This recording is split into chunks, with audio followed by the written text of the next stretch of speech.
Have you ever stopped to think that the heart of our defense, the man responsible for dictating the pace in the middle of the field, might not even be on the current Cowboys roster? Well, fans, the theory is risky, as they say behind the scenes, but it's gaining traction and we can't ignore it.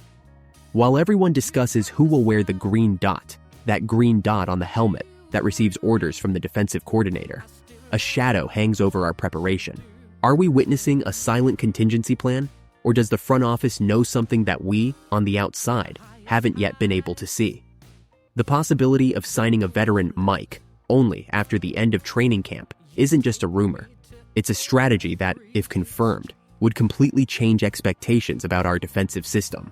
Get ready, because what I'm about to tell you will shake your fan base. What seems like a simple positional choice could be the dividing line between a glorious season or a disaster waiting to happen. How will this vital piece of the puzzle fit together without time to adapt? The uncertainty is real, and honestly, I don't know whether we should be worried or hopeful about this audacity. Block 2. The game of hide-and-seek at AT&T Stadium. The situation is clear, but intriguing. Coach Brian Schottenheimer was asked who would be responsible for carrying the green dot, and, somewhat enigmatically, left the answer hanging. "I know who it will be, but I'm not going to say now," is what we heard. To be honest with you, that sounds strange, doesn't it? Why keep this secret if the team needs immediate chemistry? The fans are divided. Some think it's just a diversionary tactic to avoid handing the game to the opponents, while others feel that the coaching staff still lacks the necessary confidence to definitively name a player. This is where our role as fans comes in. What do you think of this stance? Is this indecision strategic or a sign that Plan A is not yet solid? Before we continue, leave a like if you believe there should be more transparency, and comment below. Do you trust the coach's plan, or do you feel that something is missing for this defense to find its rhythm before the season kicks off?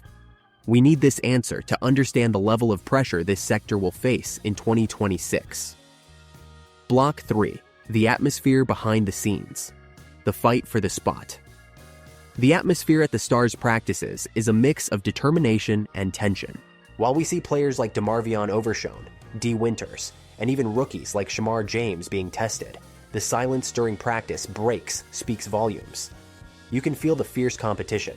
We see Overshown trying to establish himself, assuming the role of a leader, wanting to be the CP, the coach's right-hand man, on the field, the guy who adjusts the line and makes the reads. It's a demanding role, and his energy is contagious, but the reality of the NFL is cruel. The constant turnover of who wears the helmet with the green dot during OTAs and minicamps shows that nothing is guaranteed. The field feels like a laboratory where the coaching staff tests every detail, observing who can handle the pressure and who collapses when communication fails. It's an atmosphere of who will shine when the real game starts. The feeling that the roster is still being formed, even with the games approaching, brings that touch of anxiety that every Cowboys fan knows well. Will we have a name decided in time? Block 4. The harsh reality behind the numbers. Let's talk about facts, because emotion can't blind us. The leading candidate, DeMarvion Overshown, has undeniable talent, but there's one fact that's impossible to ignore: his constant struggle with injuries. In his short career, he's missed almost 2/3 of his games due to physical problems. Is that worrying? Absolutely. We can't put all our chips on a player who, despite his absurd potential, hasn't yet proven he can maintain the pace for an entire 17-game season. That's where the late signing theory gains traction. If your main candidate for the general of defense position is a medical question mark, wouldn't having a veteran lined up as a reserve, someone like Bobby Wagner, for example, be a prudent measure? History doesn't lie, and the numbers show that blindly trusting the current roster without a robust Plan B is a risk the franchise may not want to take. It's a high-stakes gamble, and the question remains: are we ready to bear the consequences of an injury mid-season without an elite replacement of equal caliber? Block 5. The dispute between potential and experience. The big question now is, would you rather bet on the potential of a young player eager to prove their worth, or on the stability of a cool-headed veteran? If the option is to look for someone on the market, a veteran's name brings the trump card of experience in big games. Someone who has seen it all, who isn't shaken by crowd pressure, and who, even with age, understands the game in a way that a rookie will only understand after years in the league. On the other hand, we have the current group, which is young, agile, and hungry. The risk is clear. If we opt for the veteran, we will have little time for them to learn the defensive calls, the team's vocabulary, and the chemistry with the other 10 players on the field. It's a race against the clock. The success of this strategy depends on an adaptability that, let's face it, doesn't always happen overnight. Defense isn't just individual talent. It's fine-tuning, it's eye contact. Any communication error in this central position is sure to result in an opponent's touchdown.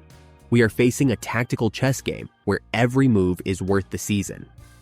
Block 6. The impact on the future and rivalry in NFC East. Looking at the NFC East landscape, there's no room for error. The Eagles, Giants, and Commanders are all gearing up. If the Cowboys decide to wait to define their centerpiece in the middle of the defense, the impact will reverberate throughout the season. Our franchise has a history of constant pressure, and fans will no longer tolerate a season of frustration due to planning failures. A defense without a defined head suffers in crucial moments, especially in divisional games. If we reach August without that security, the technical disadvantages will be obvious. Compared to previous years, where defensive solidity was our differentiator, we realize that the current moment is one of transition. It's crucial that management understands that the window to the Super Bowl doesn't stay open forever. Every detail, from training in the coming weeks to the possible arrival of an experienced player, will define whether we will be the hunters or the hunted this season. Defining this role is what separates a team that merely competes from a team that commands real respect in the playoffs. Block 7. The moment of truth. What would you do? We've reached the crucial point. The dates are set. July 28th, start of training camp. August 11th, first joint practice against the Rams. If by then we don't have a decision on who will lead this unit, the alarm bells should ring red for all of us. I want to hear from you now. Should the front office be conservative and trust the young players? Or do they need to go to the market to find this veteran to ensure the defense doesn't collapse? Don't forget to subscribe to the channel and activate the bell so you don't miss any updates. Because if any bomb explodes behind the scenes, you'll be the first to know here. After all, can this decision finally put the Cowboys back on the path to the Super Bowl? Or are we heading towards another season where the mistake in choosing the defensive leader will cost us too dearly? The question remains, and the answer depends on the courage of our management. Leave your opinion, share this video with that die-hard fan who needs to be aware of this controversy, and let's demand together what our team deserves.